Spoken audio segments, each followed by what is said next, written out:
الافريقي لكرة القدم أقر عديد القوانين خاصة بهذه البطولة، ربما أهمها اليوم وأبرزها وجوب وصول جميع المنتخبات المشاركة قبل بداية المنافسة ب5 أيام، واتحاد الكرة للبلد المضيف سيكون مسؤولا عن التكاليف المتعلقة بذلك. برأيك لماذا أقرت الكاف هذا القانون بالذات؟ الكاف ربما حفظت نصف الدرس ولم تحفظ الدرس كاملا. عندما قررت هذا البند بالذات أنا متأكد بأن هذا البند استحدث للبلبلة التي حاول أن يقوم بها رئيس الجامعة الملكية المغربية في الشأن الأخير.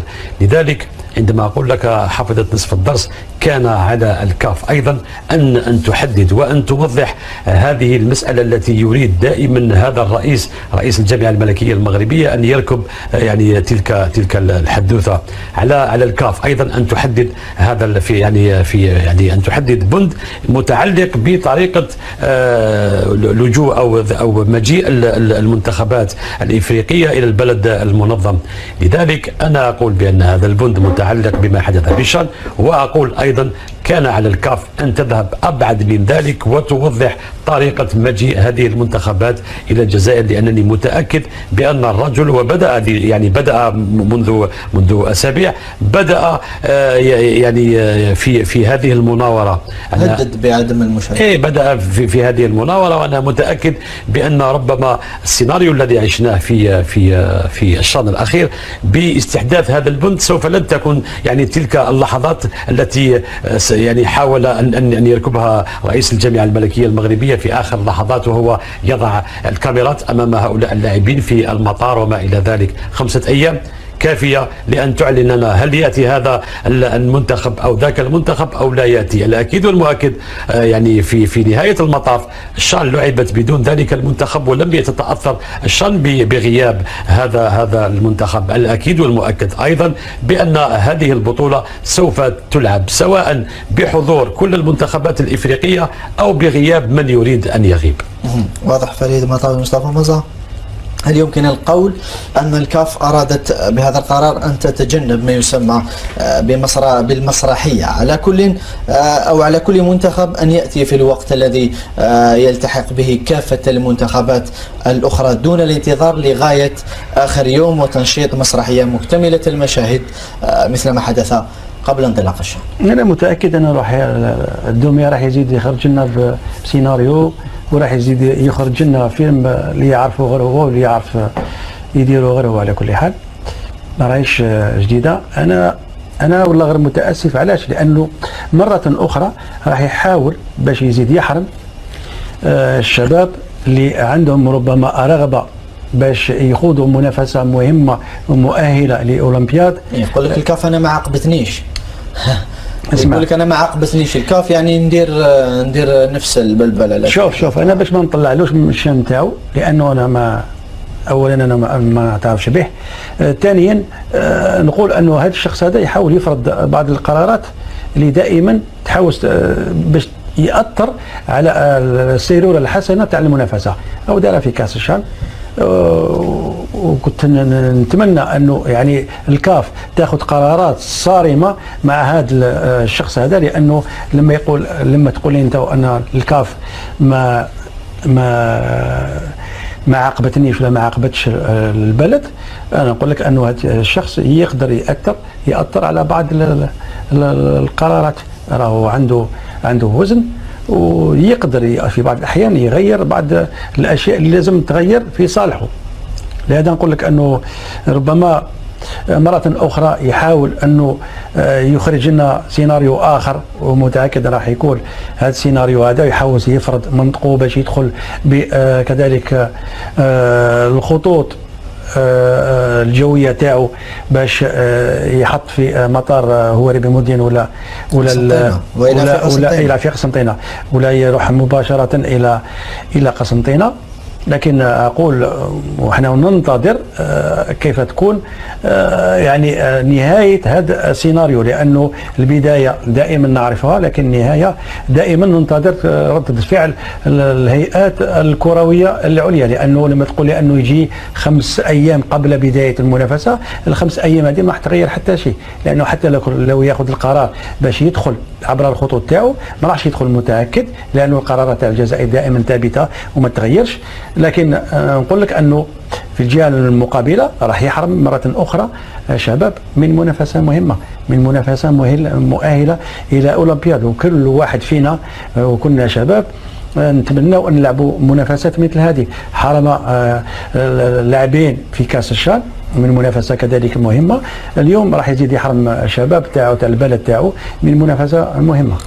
واضح. مصطفى مزار. فريد المطاوي، تبادر في ذهني سؤال مهم جدا. يقول لك ربما فوزي لقجع والاتحاد المغربي لكرة القدم يقول لك أنا منافس للجزائر لاحتضان كأس أفريقيا 2025. ربما الكاف مؤخرا لما حدث ما حدث بين المغرب والجزائر، لما أصدر القرارات لم يعاقب لا المغرب ولا الجزائر، بل حذر الجزائر من عدم تكرار خطابات سياسية. ربما يقول لك اليوم سأؤثر على الجزائر بنفس الطريقة التي أثرت بها في مسابقة الشان الأخيرة، ربما لتكون لدي الأفضلية في ملف 2025. أنت تطرح علي السؤال بالنسبة لرئيس الجامعة الملكية المغربية. أنا أجيبك رئيس الفيدرالية الجزائرية لكرة القدم. أين نحن من الكاف؟ لو كنا حاضرين في المكتب التنفيذي للكاف لما تلقينا هذه التغييرات في الإطار العام التنظيمي لهذه المنافسة، لما تلقيناها بمراسلة وكأننا خارج اللعبة.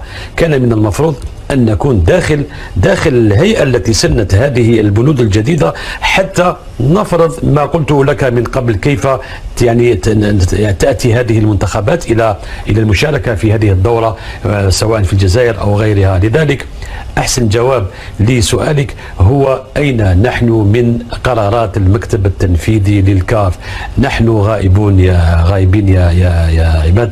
لذلك لا تنتظر أن نكون مؤثرين في القرارات التي اتخذتها وسوف تتخذها الكاف.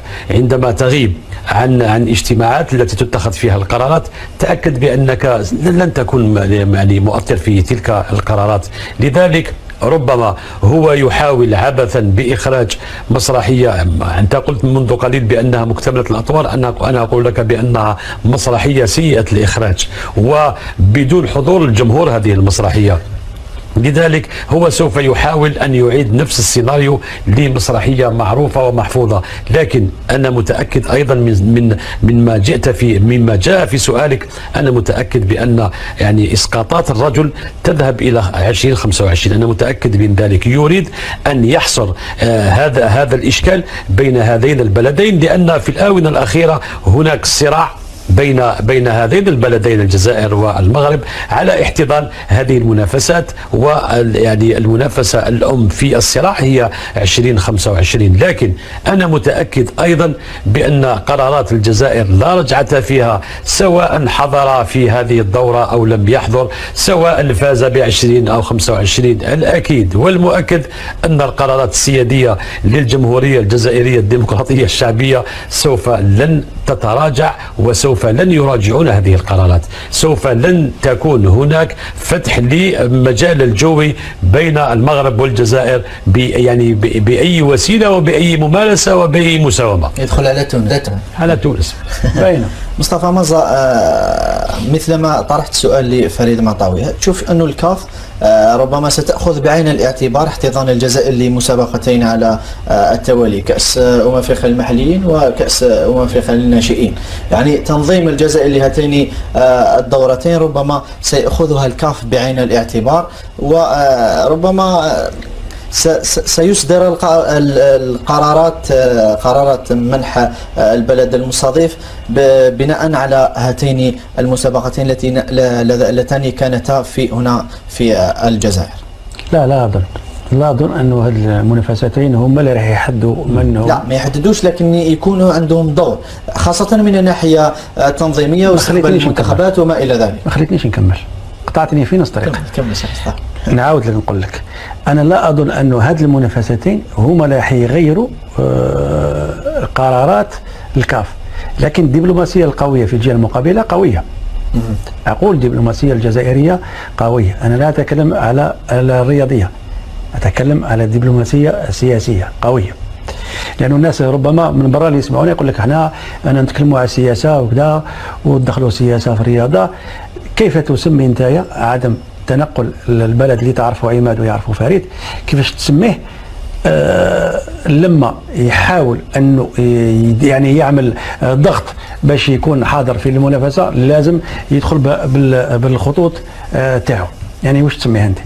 ماشي سياسه، ماشي تدخل في الامور السياسيه، يعني يستعمل الرياضه لاغراض سياسيه على القوانين. لا اسمع ليش يتكل على القوانين. انا اقول لك هما يديروا القوانين ماشي يتكل على القوانين، هما اللي يديروا في القوانين، وحنا غايبين على المكتب التنفيذي. احنا على الاقل يكونوا لو كان عندنا عضو واحد في هذه اللجنه هذه ولا في اللجان، على الاقل نسمعوا واش راه يدور في الدواليب. احنا ما نسمعوش حتى يجينا مراسله، احنا ما نسمعوش حتى تجينا مراسله قال يا ودي اليوم المنافسه هذه لازم 5 أيام قبل بدايتها لازم اسمه البلد المنظم يكون على باله. يعني تسمع انت والاخر، يعني تسمع كانك مثلك مثل البلدان اللي راهي جايه، اللي راهي تكون حاضره في المنافسه هذه. يعني نقول لك انه اليوم ربما تنظيم للمنافسات، انا نبدا لك اولا من الالعاب البحر الابيض المتوسط، ثم للفئه كاس العرب لاقل من 17 سنه، لانه كاس العرب منافسه معترفه في الفيفا، ثم نمشي لك الى الشان، ثم نجيك الى المنافسه لفئه اقل من 17 سنه مؤهله للاولمبياد.